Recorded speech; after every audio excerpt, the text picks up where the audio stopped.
On a vraiment des difficultés avec le réseau internet ici. On espère que cette fois ça va plus partir.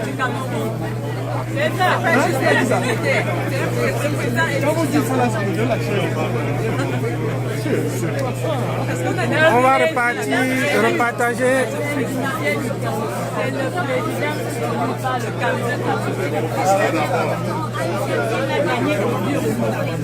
C'est pas évident là.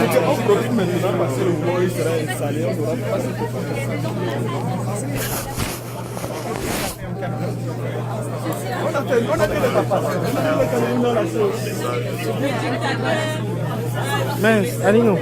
Je laisse le sac sur à côté de toi, non? Je vais essayer de bousculer là-bas. Si on laisse passer les premières personnes.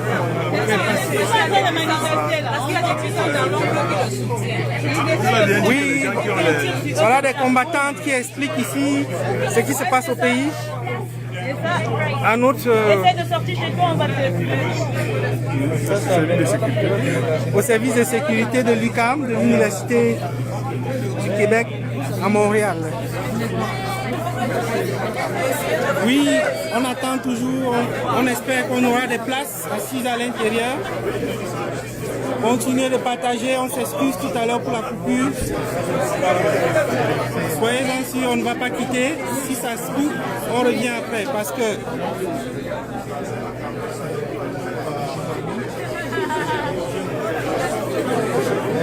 on va se débrouiller à entrer à l'intérieur.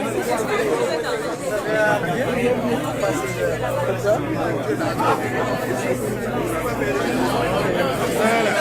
On fait sur le Cameroun, tu arrives maintenant. Comment tu vas? Maintenant, tu vas où? Tu as le ticket? Oui. Allez-y, allez.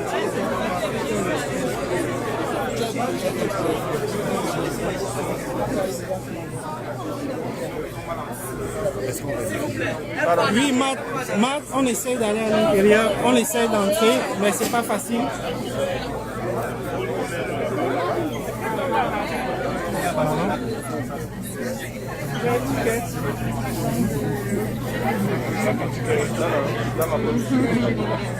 Ah oui.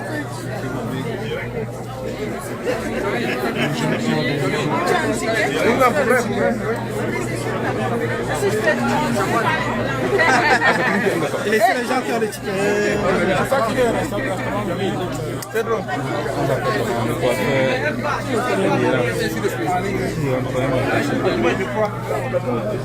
C'est ça, laissez passer les gens qui ont le ticket. Nous on a le ticket.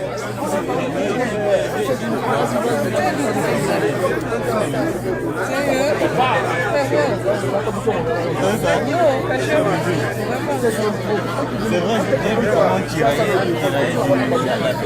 Vas-y, avance, avance. Ils ont déjà la confirmation sur leur téléphone. On vous prierait de vous présenter à l'avant et donc on va faire une vérification avec les noms. On vous demande votre patience avec les listes à l'extérieur. Alors, si vous avez oublié l'événement de ce midi, Il y a un billet pour le soir encore.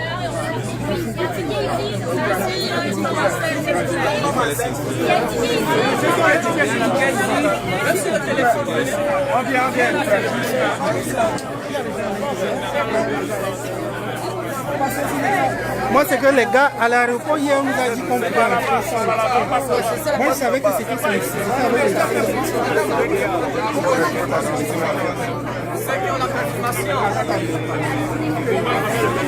C'est ça.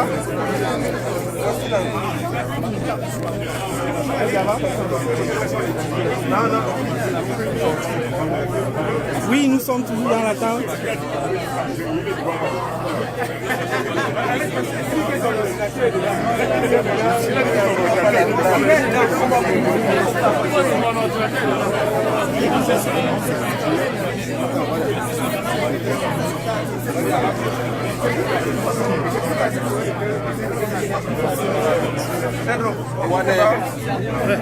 Excusez.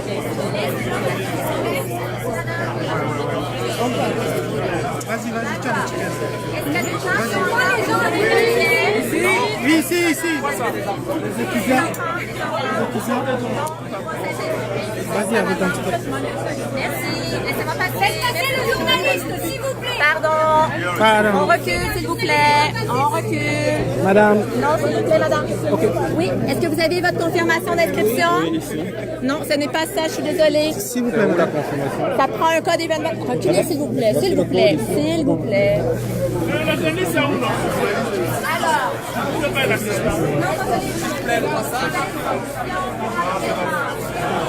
Passage, s'il vous plaît.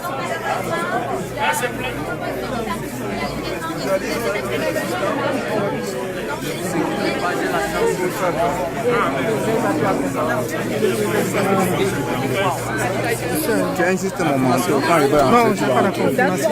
Vous bloquez le passage. S'il vous plaît, ceux qui ont la confirmation.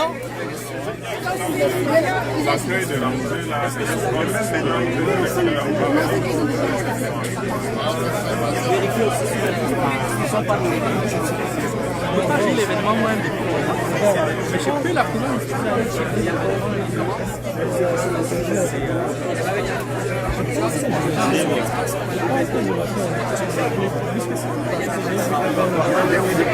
Désolé.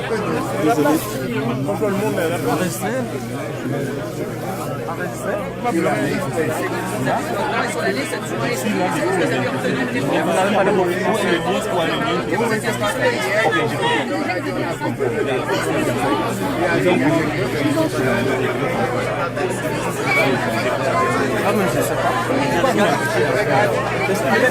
Ok, allez-y. Parce que je suis noir, vous allez dire que non, allez-y. Allez-y, je comprends très bien. S'il vous plaît, on doit libérer.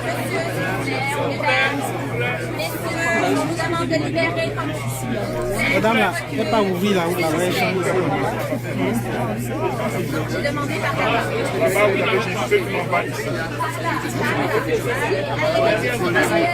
Derrière moi, s'il vous plaît, on reste derrière moi. S'il vous plaît, prenons un côté, s'il vous plaît. S'il vous plaît, un côté. Allons-y de ce côté, s'il vous plaît.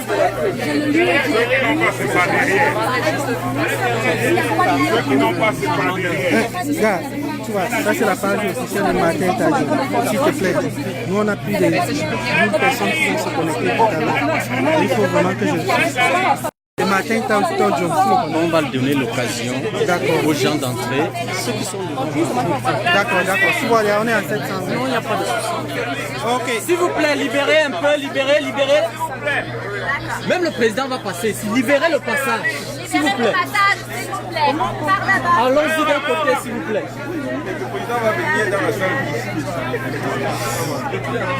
Dès qu'on annonce qu'il est là, on va rentrer.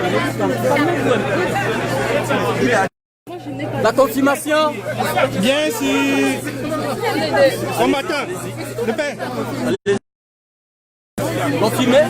Accréditation. Non. Accréditation.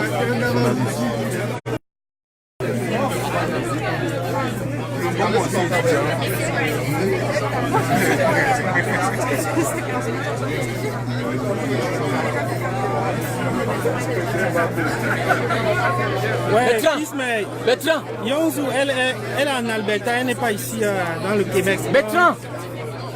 Elle n'est pas ici.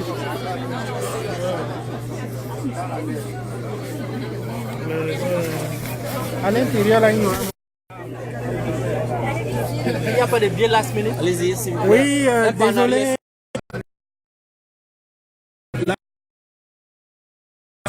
Apparemment, on n'a pas un bon réseau cellulaire. On est dans un sous-sol. Je rappelle aux gens qui ont des confirmations pour l'événement, la conférence scientifique de midi, dont le rallye de ce soir. Ceux qui ont la confirmation pour la conférence scientifique, vous devez venir vous présenter à l'avant. On commence à voir passer tous les gens qui Facebook, suivre, tu me laisses entrer. Excusez-moi, pardon.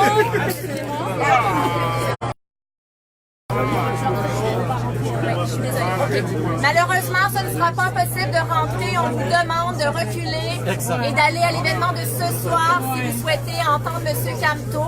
Il y a également une diffusion sur Facebook Live qui va être qui est prévue de très bonne qualité. Je suis vraiment désolée si vous vous êtes déplacés et que vous ne pouvez pas entrer, mais malheureusement...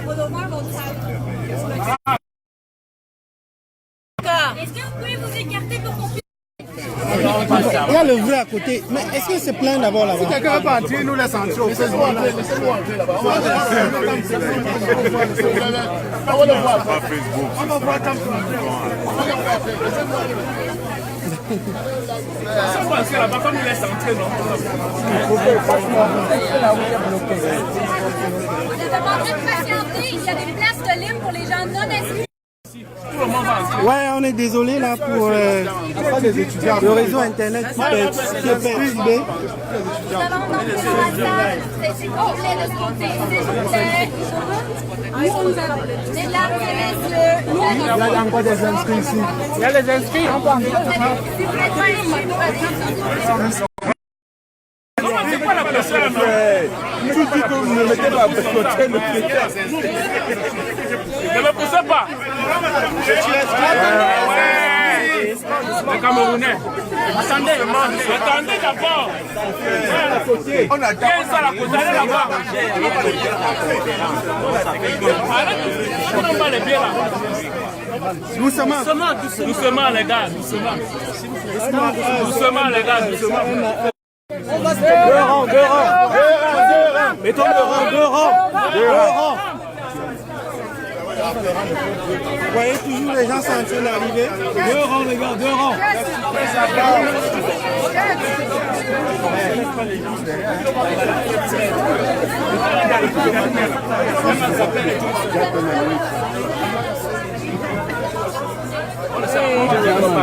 Il y a la place, il y a suffisamment de place. Ne poussez plus, s'il vous plaît.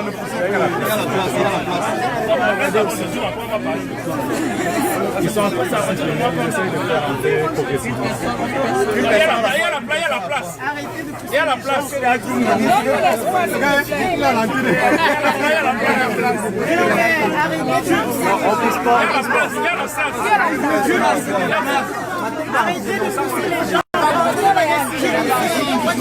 Non, vas-y. Vous voyez là, vu le nombre de personnes qui voulaient assister à la conférence, on était obligé d'affecter une deuxième salle. La deuxième salle, c'est celle-là. Et voici la première salle. Bon, nous allons chercher à entrer dans la première salle. Celle où le conférencier y sera. L'autre salle, ce sera une projection.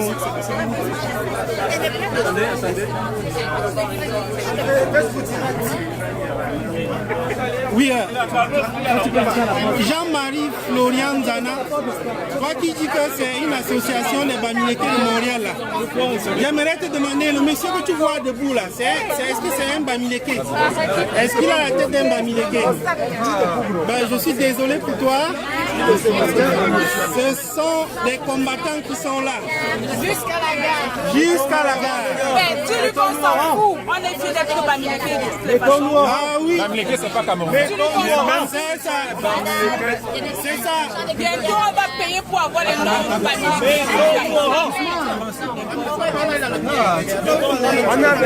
Il n'y a pas de problème. Laurent, s'il vous plaît. Bien sûr. C'est pas moi qui vous... Ouais, s'il vous plaît, ne bousculez pas, s'il vous plaît.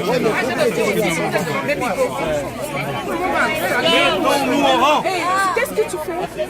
Non, tu ne vas pas laisser ma fille passer et me laisser. Non, madame, je vais te faire passer. Oui, je vais vous considérer. Allez, Il y a suffisamment de place.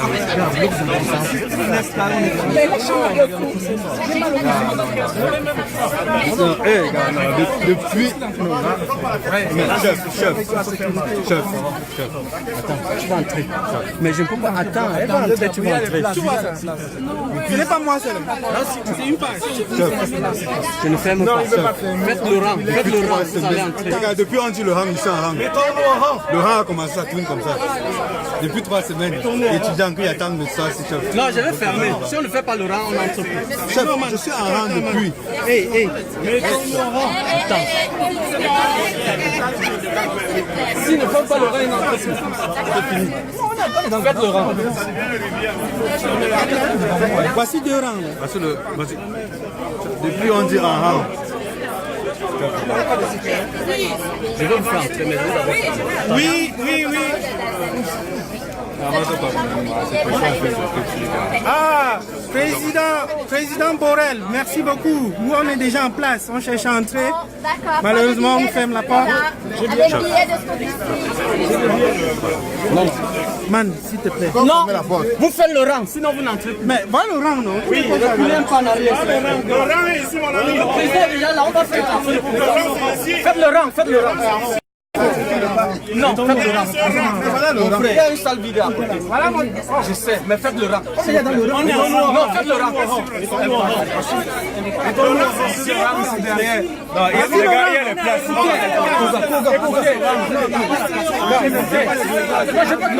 Non, les gars, il y a les places. Les gars, il y a les places. Les gars, il y a les places. Faites le rang. Les gars, il y a les places. Faites le rang. Un rang. S'il vous plaît. Le rang, Ne voyez pas la porte. On fait de la porte. voici quelqu'un avec le billet. Est-ce que tu peux fermer juste cette porte-là? On se met en rang, on est capable de le faire. J'ai mon ticket là. Voici le ticket. J'ai le ticket. Prends. Just close the door. Ah, d'accord. Mais qu'il ferme la porte et puis qu'on se mette en rang. Allez-y. Regarde, ferme la porte. Regarde, voilà ça. Regarde. Mon ami, on a rang, non? On est capable de le faire. Les gars, il y a les places. Mettons-nous en rang. Il y a les places. Il y a encore au moins 20 places, 30 places. Tu viens intégrer? Attendez.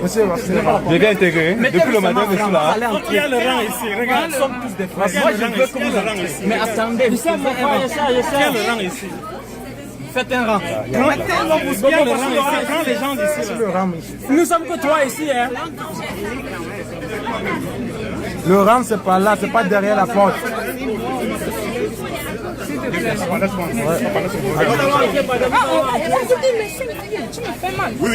Ne partez pas derrière la porte. Regarde, voici le billet, papa. Ça, c'est pas le billet à la porte. Attends. Augustin. Attendez, ça se libère. Je vais ouvrir. Deux par deux. Viens. Deux par deux. Soyez pas derrière la porte. C'est bon. Le président est déjà là. Laisse ça, attends, moi, laisse faire, je sais. Ça n'a pas découragé les camps. Une jeune fille de 12 ans. Joss. Une jeune fille de 12 ans. Elle doit entrer. Oui, je vais la faire rentrer, on sépare pas les familles. Une jeune fille de 12 ans. Elle a confondu. Si vous la voyez, vous lui direz de passer, on va la faire avec son papa. On laisse pas les mineurs parler. Merci. Attendez, c'est deux personnes, monsieur. Deux personnes. Ok, on se calme. On se calme. Bien sûr, vous voyez, je suis à la porte du paradis. Bientôt là, je vais prendre une place pour... On recule, s'il vous plaît. Ah, d'accord. On recule. Attendez, madame. Attendez. Excusez-moi. Est-ce que vous avez vos billets? C'est la salle à côté. Ce n'est pas possible. Dans la salle à côté, s'il vous plaît. Elle a demandé qu'on laisse entrer, mais ils doivent se mettre en rang. Ils veulent seulement bousculer. Ça fait que arriver, je vais appeler l'UQAM puis ils vont sûrement annuler l'événement. Exactement. S'il vous plaît, écoutez, mettez-vous un peu en rang. Ok, soyez tranquille, s'il vous plaît. C'est parce que vous êtes trop cassés, là. Il y a des tickets ici, s'il vous plaît. Il est où? Ok. Libérez un peu, madame, libérez d'abord. Il y a ceux qui ont des tickets. Merci. Oui. C'est pas facile. Voilà, je suis... Non, OK. On doit les ménager. Attendez. Attendez, d'accord. Ok. Attendez. Allez-y. Je suis désolée, c'est vraiment ceux qui ont réservé qui pourront aller dans la salle. Les autres, on vous demande de venir. Dès qu'il va entrer, vous allez entrer, madame. Je dégage. On me donne le signal aussi devant. On me donne aussi le signal. Ouais, c'est bon.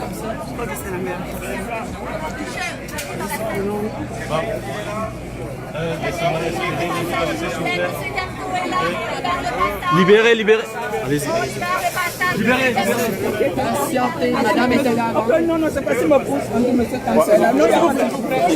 On libère le partage pour M. Cancela. Libérez. Oui, oui, ok. Est-ce que vous pouvez... On peut s'asseoir. Ok, merci. Oui, enfin, je suis... Bonjour. Vous êtes tous ensemble? Non, non. Ah, il y a des places. Il y a une autre place à côté de madame.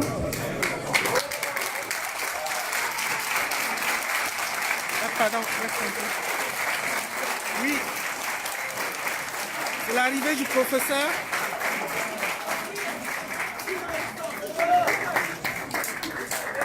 L'arrivée du président élu, le professeur en salle là. Avec son équipe.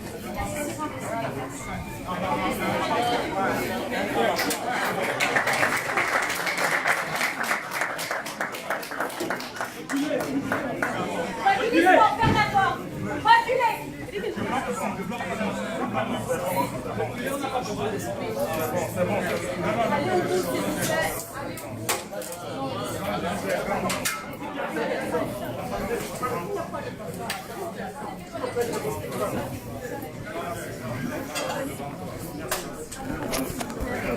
Allez, ils sont là dans la salle avec Arrêtez de pousser, sinon on ferme la porte. Allez, occupez toutes les places, s'il vous plaît. Occupez-les. Non, mais faites-les bouger. pardon, je m'excuse. Ok.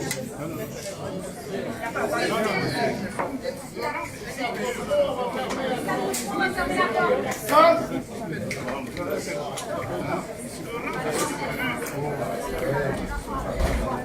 Oui, nous sommes déjà dans la salle de conférence de presse, comme vous le voyez. Et vous voyez bien le thème de la conférence, c'est le droit international et la décolonisation inachevée. Et c'est un privilège pour nous d'avoir à suivre cette conférence, l'exposé d'un professeur, du président élu. Bien, je dois dire qu'ici, nous sommes dans la salle 1. Il y a 2 salles qui sont prévues pour cet événement. Et bien sûr, vous voyez devant vous, le professeur est déjà installé. Et puis, on n'attend plus que le début de la conférence. Vous voyez le speaker, il est en place. Évidemment, je suis le combattant Jules Hervé. Et définitivement, je suis entré dans le combat aujourd'hui. Et j'espère que nous allons aller ensemble jusqu'à la libération de notre pays. Vous voyez en arrière de moi toutes les télévisions qui sont là, les radios aussi. Et il y a aussi des Facebook Live sur d'autres pages. Évidemment, nous sommes dans une salle des étudiants, mais on a réservé 2 salles. L'apothéose de l'affaire, ce sera ce soir à partir de 18h heure de Montréal, où nous aurons un meeting au Palais des Congrès. Et là, ce sera populaire. Ici, cette conférence de presse, c'était sur invitation, donc tout le monde ne pouvait pas avoir accès à la salle. On a juste invité des élèves, quelques étudiants autant pour moi, et quelques personnes, des journalistes. Dans le programme que nous ont transmis les membres du MRC, c'était que le président élu devait avoir une rencontre ce matin avec des diplomates du Québec et du Canada. Mais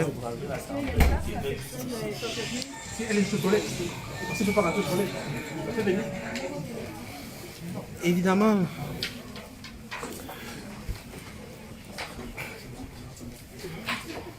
distingués invités, chers collègues, chers étudiantes, chers amis, je me présente François Roch, je suis le directeur du département des sciences juridiques à l'UQAM et vice-président de la Société québécoise de droit international. Je remercie tous les organisateurs de l'événement. Notre invité est avocat universitaire et ancien ministre délégué de la Justice du Cameroun.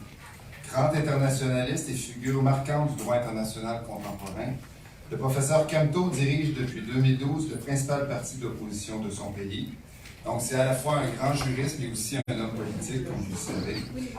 Et c'est le mouvement pour la renaissance du Cameroun. Membre et conseiller juridique de la délégation camerounaise à la conférence diplomatique de Rome pour la création de la Cour pénale internationale, il fut de 1999 à 2016 membre puis président de la Commission du droit international, l'un des cénacles les plus prestigieux pour les juristes internationalistes. Notre invité, membre de plusieurs sociétés savantes, est aussi le fondateur de la Société africaine de droit international et membre curatorium de la prestigieuse Académie de droit international de l'Aie. Juriste de grande envergure, il a représenté plusieurs États devant les juridictions internationales, devant la CIJ et devant la Cour permanente d'arbitrage notamment. Vous comprendrez que c'est un immense honneur pour l'UQAM et pour le département des sciences juridiques, de même que l'Institut d'études internationales de Montréal et le CEDIM, d'accueillir le professeur Maurice Kamto. Je vous souhaite à tous et à toutes une agréable conférence. Vous aurez compris que malgré les quelques 50 degrés Celsius qui séparent Montréal et Yaoundé en ce moment, je pense qu'il y a un rapprochement qui s'opère. Donc, merci beaucoup, professeur Kamto, de vous être déplacé à Montréal et d'avoir bravé la tempête, comme toutes les personnes qui sont là à distance. Donc, bonne conférence à tous. Merci. Merci.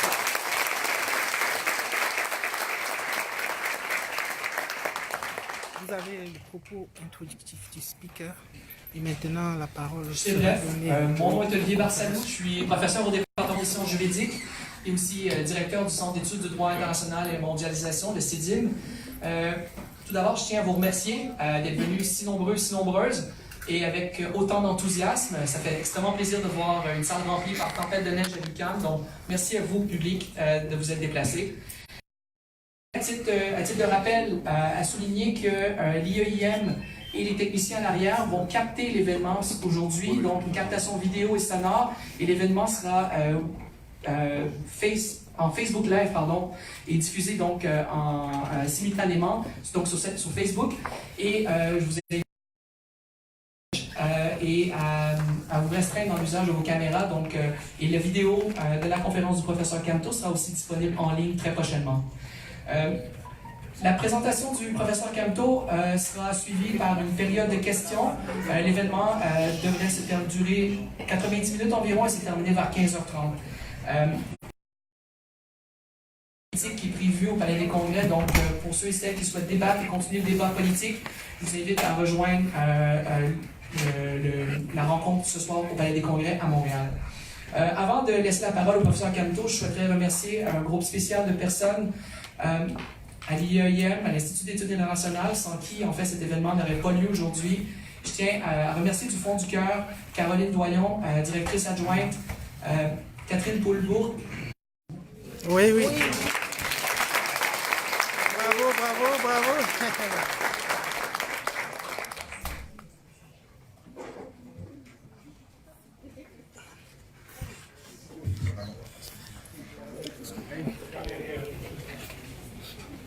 Monsieur le professeur, chers collègues de l'Université de Montréal, du Québec à Montréal, je ne sais pas comment vous exprimer ma gratitude pour les marques de sympathie et l'honneur que vous me faites de m'inviter à prendre la parole dans cette université fort prestigieuse et devant un auditoire aussi important. En général, des conférences de cette nature se tiennent devant un public beaucoup plus restreint, 40, 50, voire 100 personnes maximum. Là, on a tout un amphithéâtre entièrement plein. C'est donc pour moi l'occasion de remercier ceux nombreux qui se sont donné la peine, en dépit justement des intempéries, d'être là cet après-midi. Alain Guy Sipo Tchachou. Tachou. Il va me pardonner, j'ai toujours quelques difficultés avec son deuxième nom. M'a parlé de la possibilité de cette conférence et m'a demandé d'indiquer le thème d'une conférence. J'ai beaucoup hésité entre les thèmes classiques, les sujets classiques. J'aurais pu parler des obligations en droit international, notamment d'une question débattue au moins depuis 1966, avec la Convention des Nations Unies sur le traité, c'est-à-dire la notion des obligations. Rien à dire sur le phénomène colonial et la décolonisation. Et en y regardant de près, je me suis dit, finalement, le sujet, la question est toujours devant nous. Elle a évolué, l'acuité n'est plus la même que dans les années 1960 à 70. Pour autant, les questions ne sont pas résolues, les questions fondamentales demeurent. Et donc, j'ai proposé à mes collègues que je pourrais appeler, je l'espère, dans un proche avenir, les amis de l'Université du Québec à Montréal, la Namibie en particulier, après une rude bataille des États africains avec les États de la ligne de front, l'OUA, puis aujourd'hui l'Union africaine, pouvait se reposer de luttes acharnées de plusieurs décennies pour décoloniser l'Afrique. Il n'en est rien. Il n'en est rien parce que la colonisation a touché la totalité du continent. Et nous pouvons bien constater aujourd'hui que la totalité du continent n'est pas décolonisée. Et je vais dire, on ne peut pas, et j'y reviendrai dans un instant, mais on ne peut pas parler de colonisation, de décolonisation, de la colonisation de la colonie. Je ne vais pas décrire le processus politique et historique de la colonisation. Vous le connaissez. La colonie, c'est quoi? C'est un territoire placé à un moment donné sous la souveraineté internationale d'un autre État.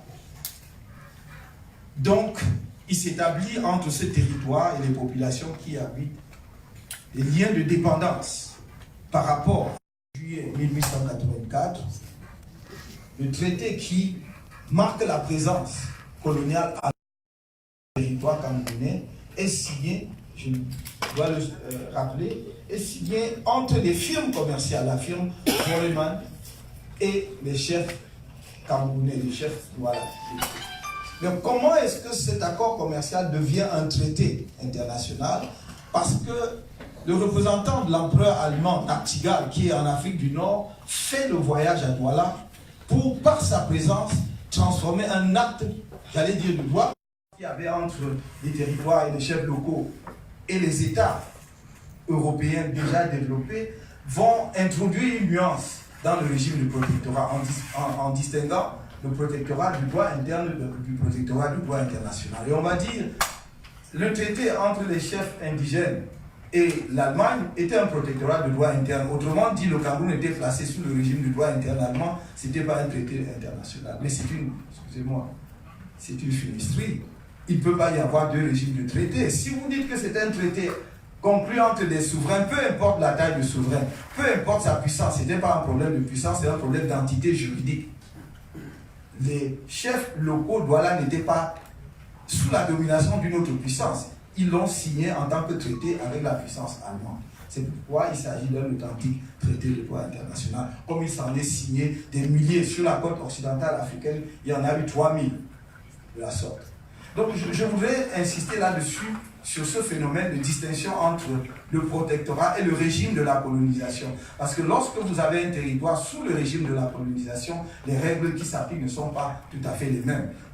Le territoire colonisé est entièrement placé sous l'empire juridique de la puissance coloniale. C'est la puissance coloniale qui édicte toutes les règles.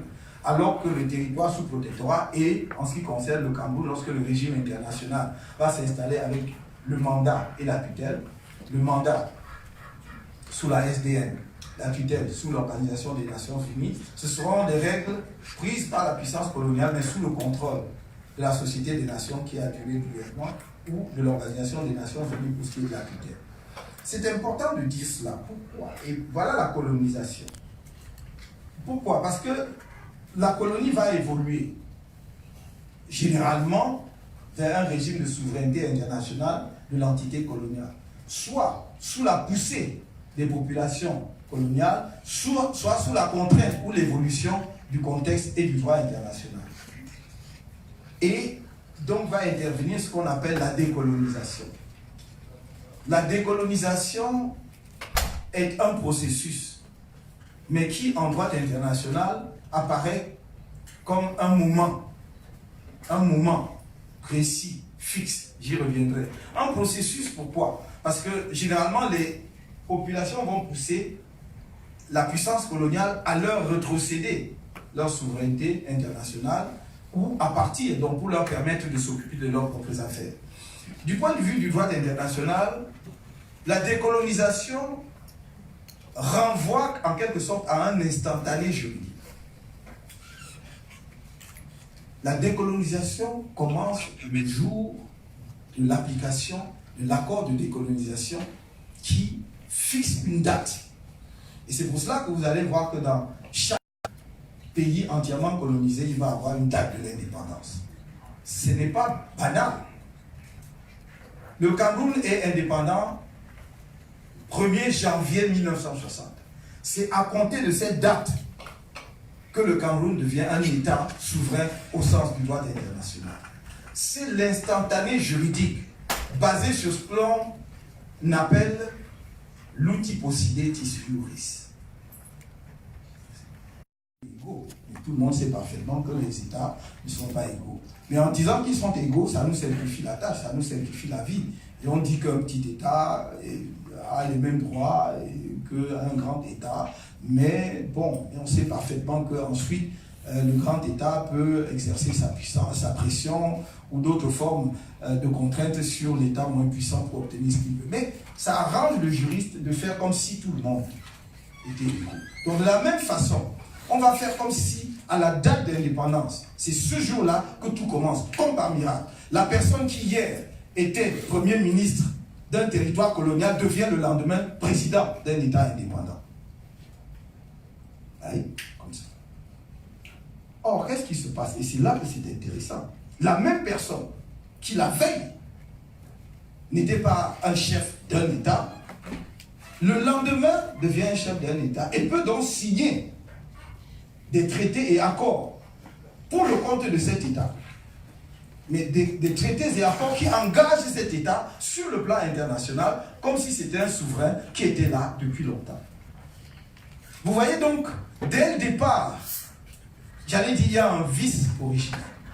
Parce que pourquoi pensez-vous que, puisque les traités, l'un des principes fondamentaux en matière de droit des traités, c'est l'égalité entre les parties, la souveraineté entre les parties, la réciprocité. Cela suppose que vous soyez à armes égales pour signer les traités. Mais comment voulez-vous que moi, colonisé d'hier, 24 heures avant, j'étais un colonisé, le lendemain, je suis devenu un indépendant et souverain, je signe un traité avec la même liberté, avec la même connaissance, avec la même souveraineté que l'État qui est là, la puissance qui m'a administré pendant 20 ans, 30 ans, 50 ans, voire un siècle. Voilà le problème de la décolonisation. C'est cette fiction qui fait que, à un moment donné, on croit que la décolonisation a tout réglé, alors qu'elle n'a rien réglé. Bien sûr, au 1er janvier, vous avez un drapeau, vous avez un hymne national, c'est parfait. On vous désigne d'ailleurs une capitale aussi. Mais on ne va pas bien au-delà de cela. Vous avez les attributs apparents de la souveraineté. Mais il vous manque la substantification de la souveraineté. Et donc tout le problème du droit de la décolonisation par rapport au droit international vient de là. Et n'oubliez pas que le droit international et la pensée juridique internationale, notamment occidentale, qui est une pensée provinciale, c'est une région du monde qui projette sur le reste du monde sa propre vision du monde. C'est ça. Les principes, la souveraineté de l'État, tout ce que vous vous imaginez, c'est Grotius, Hugo de Groot, un Hollandais, 16e siècle, qui dit, parce que son pays étant une puissance de navigation, tout petit pays, mais a des problèmes commerciaux, prône le principe de la liberté des mers. Donc il dit cela pour régler un problème de la Hollande. Il ne dit pas cela par générosité, parce que le principe que les mers soient libres est bon pour tout le monde. C'est pour régler un problème commercial néerlandais.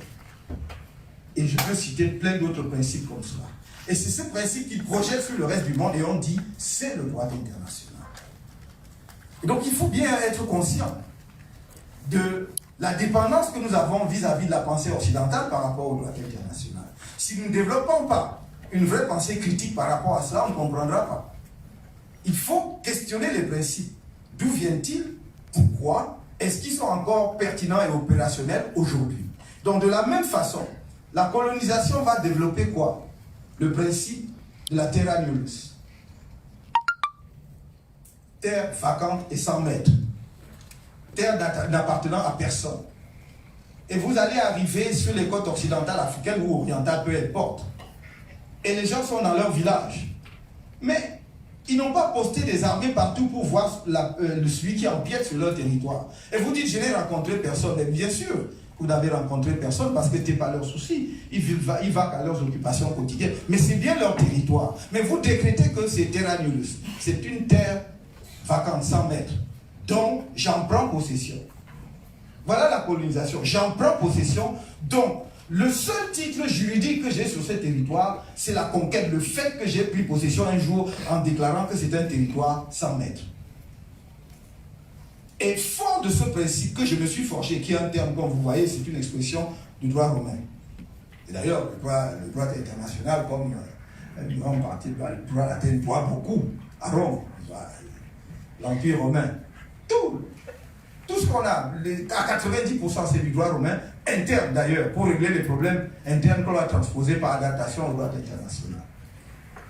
Parce que finalement, la notion de terra nullius, de terre sans maître, vient de quoi? Le titre que vous allez obtenir du fait de la terra nullius, c'est ce qu'on appelle aujourd'hui, y compris aujourd'hui, l'usucapion. C'est-à-dire la prescription acquisitive. Le fait que je me sois installé sur un territoire qui n'appartenait à personne devient ma propriété du fait de l'occupation.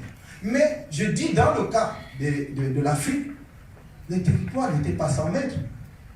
C'est simplement que si moi je suis dans la forêt du sud, je mène ma chasse, je ne suis pas obligé de planter un drapeau et de mettre des bornes frontières, comme chez vous. Donc vous ne devez pas en conclure que c'est un territoire sans maître.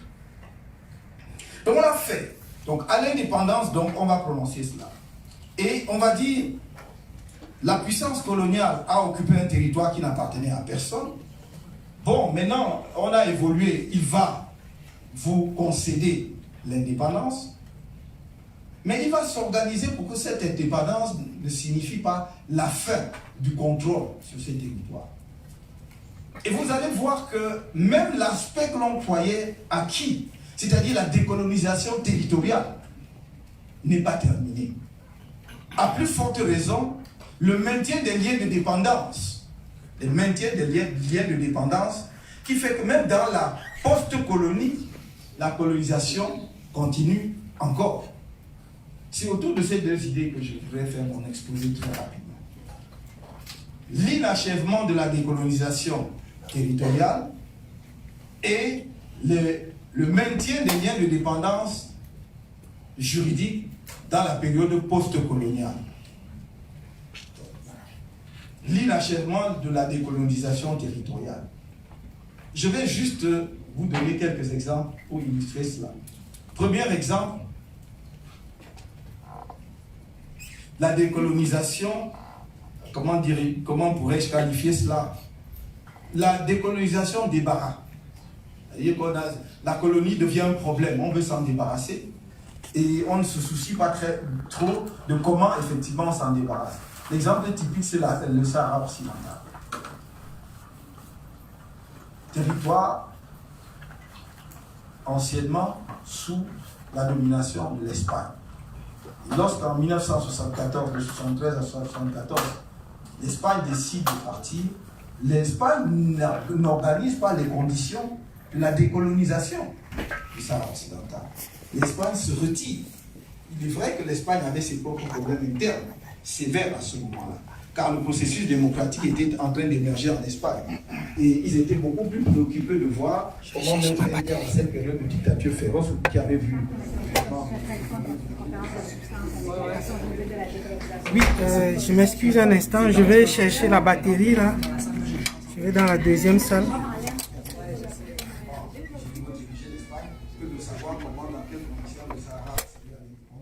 Il en résulte que nous avons la une que l'Afrique centrale encore aujourd'hui, parce que se retirant dans ces conditions, il y avait Nous sommes ici dans la deuxième salle. Que certains voisins ont vite fait de combler. D'abord la Mauritanie, dans un premier temps, avait en même temps que le Maroc. Puis la Mauritanie s'est retirée en disant, voilà, c'est un territoire, c'est pas le mien, et le Maroc y est resté.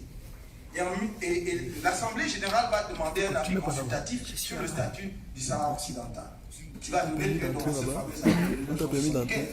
de la Cour internationale de justice, qui ne pas en brèche la notion de terrorisme, en disant non, le territoire du Sahara occidental n'était pas un territoire sans mètres, parce que le Maroc soutenait cela, en disant nos populations nomades allaient jusque dans le Sahara occidental, et les populations du Sahara occidental avaient des liens d'allégeance au souverain marocain.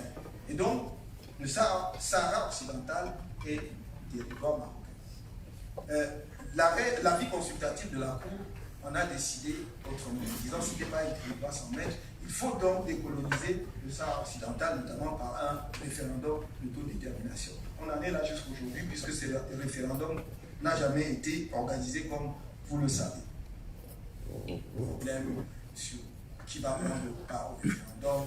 Est-ce que ce sont le Maroc, les populations du Sahara occidental qui sont au sud de l'Algérie, à Tindouf, ne doivent pas y prendre part? Dans le même temps, depuis presque la présence marocaine est importante, dont les populations marocaines ont occupé le territoire du Sahara occidental. Si on a organisé le référendum aujourd'hui, l'identification des participants serait très difficile. Donc, on est un peu dans l'impasse. Un exemple, dans l'océan Indien, c'est Mayotte. L'île de Mayotte fait partie de l'archipel des Comores. En 1974, la France organise le référendum d'autodétermination. C'est un archipel composé de 4 îles. La Grande Comore, Moélie, Anjouan et Mayotte.